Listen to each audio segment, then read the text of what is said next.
Hey folks, I'm Sarah and I'm on the 2025 jury for what I think is the best book prize for literary fiction from small presses. It's called the Republic of Consciousness Prize, United States and Canada, and it is dedicated to literary fiction from small presses in North America. Over the next few months, I will be sharing every single book nominated for the prize, and while I can't share my personal opinions on each book just yet, I will share enough details so that you can get to know the book and the publisher. Every book gets its very own video, and you are not going to want to miss a single one.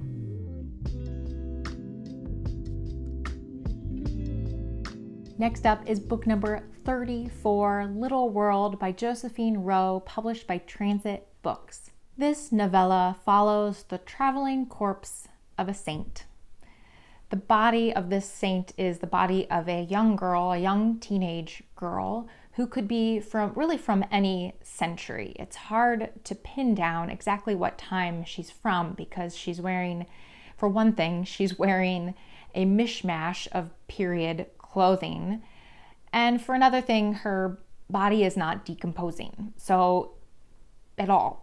So she could be from any time, for all we know, in the beginning of the novella. And we watch as she changes hands, first as she arrives on the doorstep of a lonely man who lives in Western Australia right after World War II. And then she makes her way to the hands of a woman in her 30s who's traveling cross-country in Australia in the 1970s. And along the way, we learn a little bit about the sad background of this young girl saint's life. We learn about the old lonely man's history, his career in Micronesia. We learn about the 30-something woman's very, very sad past.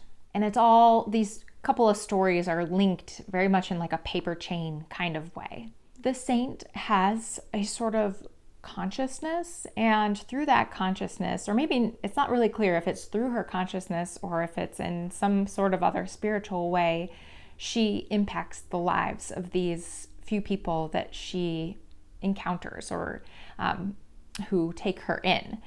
And she impacts their lives it's hard to say if she impacts their lives in small or big ways. It's hard to say whether their lives would have been all that much different if she hadn't come into their lives, but she does certainly have some sort of influence over what happens to them after they encounter her. And Josephine Rowe is an Australian author, a prize-winning Australian author who's written 3 short story collections and 2 novels, and she currently lives in coastal Victoria. And Transit Books is a nonprofit publisher of international and American literature based in the San Francisco Bay Area. They were founded in 2015, and they say they are committed to the discovery and promotion of enduring works that carry readers across borders and communities. Hence the name Transit. Some of the most recognizable books that they have published include I Who Have Never Known Men and several books from the Nobel laureate Jan Fosse. The New York Times review of this novella called it atmospheric, and I would have to agree. This is a very atmospheric novel, and so I want to talk about this concept of atmospheric novels, or I've heard them described online as like vibes only novels, meaning the plot is not the primary focus of the book. Instead, the novel is a space that's more defined by tone and imagery and sensory detail, and it's less about what happens and more about what is it like to be here. And it kind of tries to put you into a mental or an emotional state more than it tries to get you from like point A to point B. And I got to thinking about why an author would choose this stylistic approach. Maybe it's just what they like to write,